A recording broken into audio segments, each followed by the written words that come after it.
मोदी जी जब गुजरात के मुख्यमंत्री थे तब शायद आजादी के बाद पहली बार देश में जीडीपी में कृषि का जो योगदान है उसको सार्थक तरीके से बढ़ाने की एक पहल किसी राज्य के मुख्यमंत्री के रूप में नरेंद्र भाई ने की थी।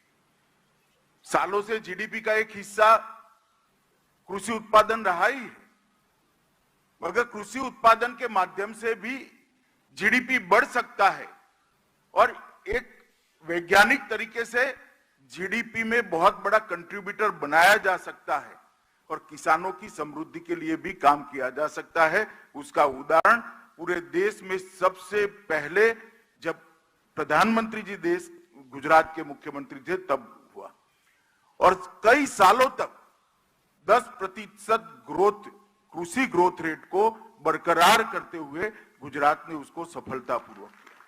अनेकानेक प्रयोग किए गए।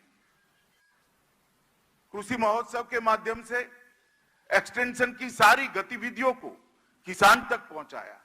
किसान को तहसील की ऑफिस या जिले की ऑफिस में जाने की बजाय तहसील की ऑफिस और जिले की ऑफिस गांव में पहुंचे, सारे लाभ उसके गांव में बैठकर मिले। इस प्रकार के प्रयोग किए। माइक्रो इरिगेशन को बढ़ावा दिया। गुजरात जैसे प्रदेश में इरिगेटेड लैंड को कई गुना माइक्रो इरिगेशन के माध्यम से बढ़ाने का काम किया।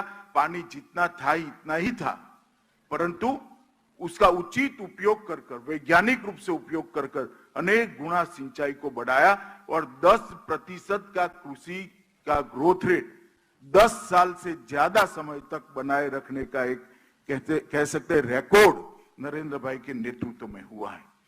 आज उन्होंने 2019 से देश भर के किसानों को एक अपील की है कि प्राकृतिक खेती को किसान अपनाएं। हम जो रासायनिक खाद का उपयोग करते हैं इससे भूमि की उत्पादकता तो कम होती है, जल संग्रहण की शक्ति भी कम होती है और साथ के साथ जो हमारे खाने पीने की चीजें कृषि उत्पाद के रूप में उत्पादित होती है वो मानव शरीर के लिए भी हानिकारक है। तो सालों पुरानी अपनी पारंपरिक खेती को,